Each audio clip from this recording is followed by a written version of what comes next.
Good evening, everybody.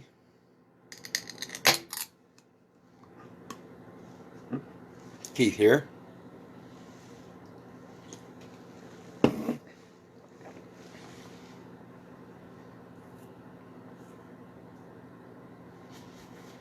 Hoping everybody's having a good day, enjoying life, living life, loving life.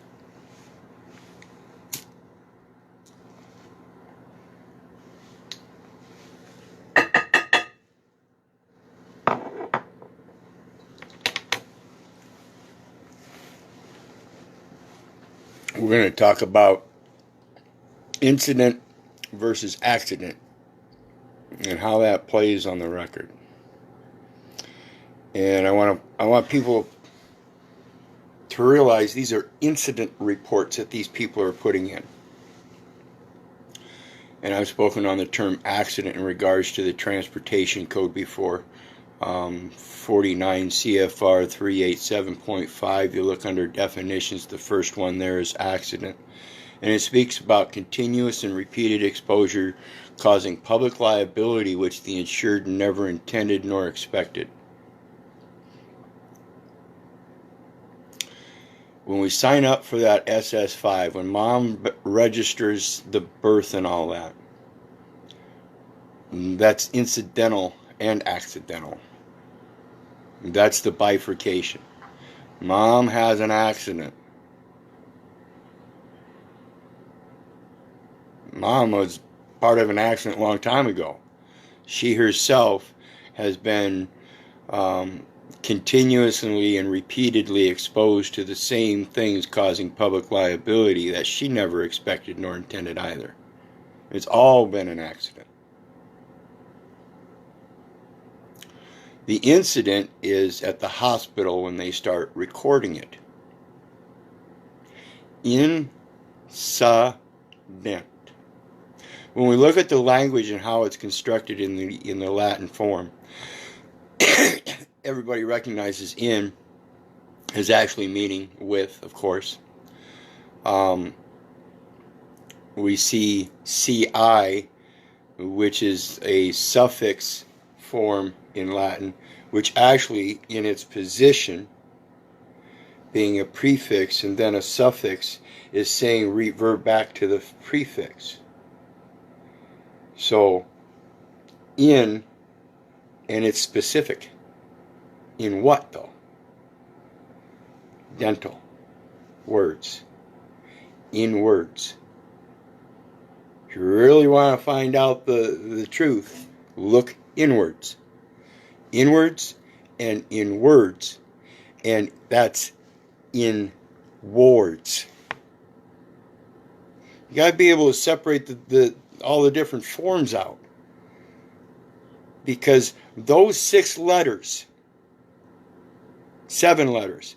can be formed in many different ways. In words, in wards, inwards, and inwards. So think about it.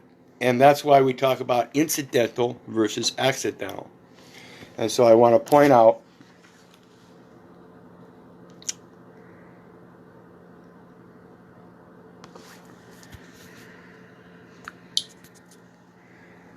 when mom enters that record, there's an incidental beneficiary. It's not accidental, incidental. An incidental beneficiary is a third party who benefits from a contract between two other parties, but it is not intended that the third party benefit. Is a third party who benefits from a contract between two other parties, but it is not intended that the third party benefit. Therefore, the third party does not have any legal rights under the contract. Okay? Incidental damages. Typically available to buyers or sellers. Courts will often award incidental DAM damn ages to the party injured by the breach of another party for the cost of transporting the goods,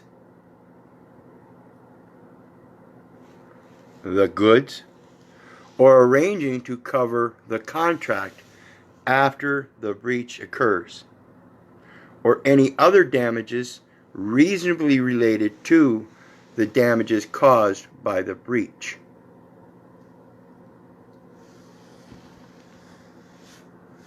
Now, if we're not party to it,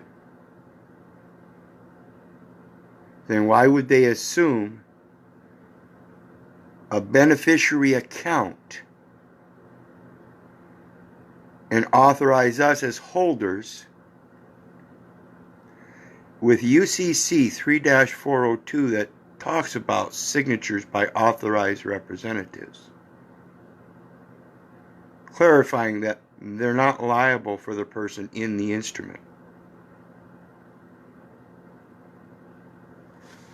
I spoke about this in my video earlier.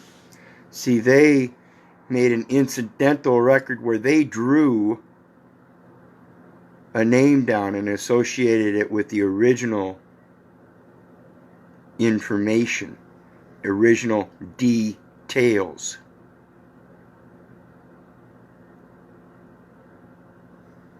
And it was incidental. It was in contract form. Mom said so.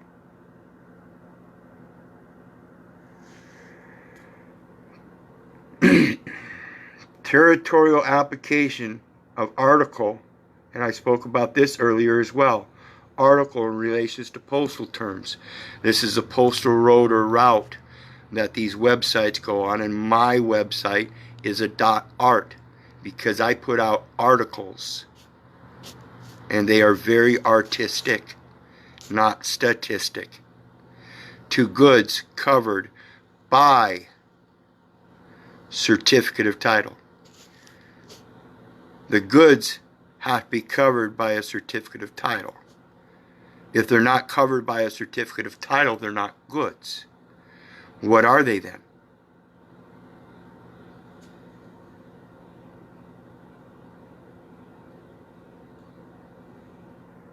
They are federal acquisition regulation system. Like I spoke earlier, it's all about numbering systems and stuff. This one is enumerated 48 CFR 52.212-5. Contract terms and conditions required to implement statutes or executive orders, commercial products, and commercial services.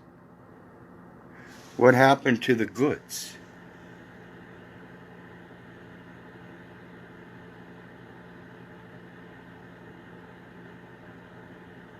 See, they don't define commercial products and commercial services in the UCC.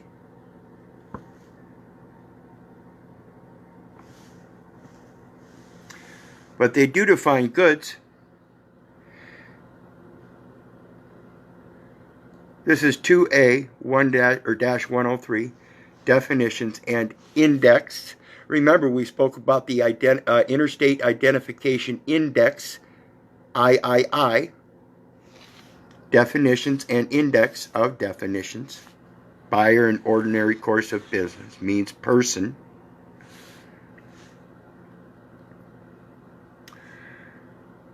Goods means all things that are movable at the time of identification to the lease contract, or are fixtures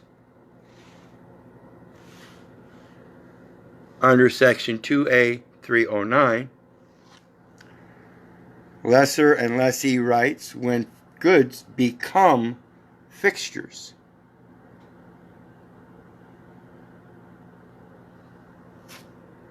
But the term does not include money, documents, instruments, accounts, chattel paper, general intangibles, or minerals or the like. You know, those coins are all minerals. including oil and gas before extraction. Before extraction. Now, once it's been extracted, they can fix certain terms and conditions to provide products and services to that good. The term also includes unborn young of animals. Moms and dads,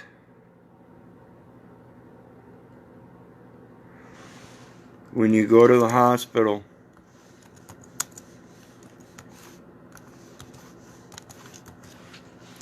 and you sign in and you register at that hospital for inpatient hospital services, you're signing up for a spell of illness.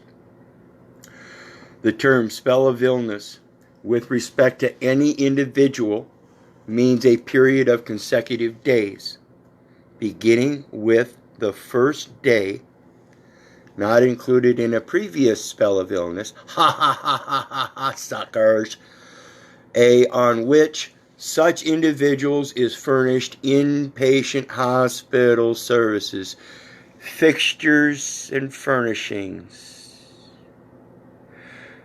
Those goods are affixed to the hospital, and they were furnished for inpatient hospital services.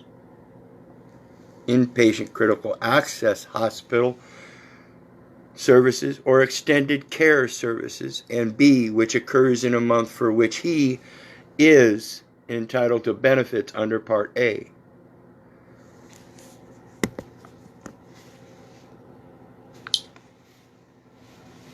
Now, that unborn young is the prenatal record before you go in and register to have your baby. That prenatal record is that good. As a U.S. citizen and a resident, you are a common carrier of goods. And one day, you will provide products and services. You are chattel if you fall for it. 7 U.S.C. 136 definitions.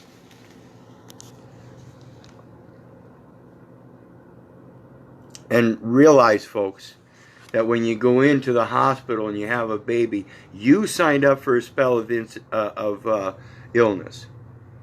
An incidental beneficiary was already recognized. It's already cognized in the record. And they are going to form all eyes for that record. Okay?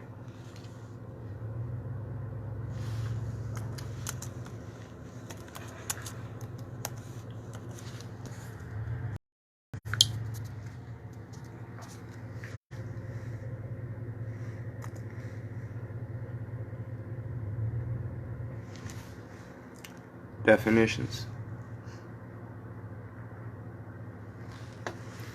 Animal means all vertebrate and invertebrate species, including but not limited to man and other mammals, birds, fish, and shellfish.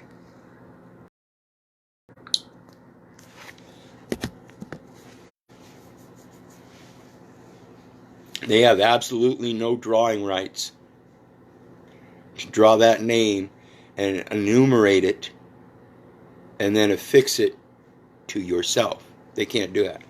It's only affixed to the record. The name and number identify the record. Get over it, people. Every last bit of it is false. I hope you guys understand this. In the meantime, God bless. If it weren't for you guys, I wouldn't be doing this. Have a good night. Remember, I love you. Bye.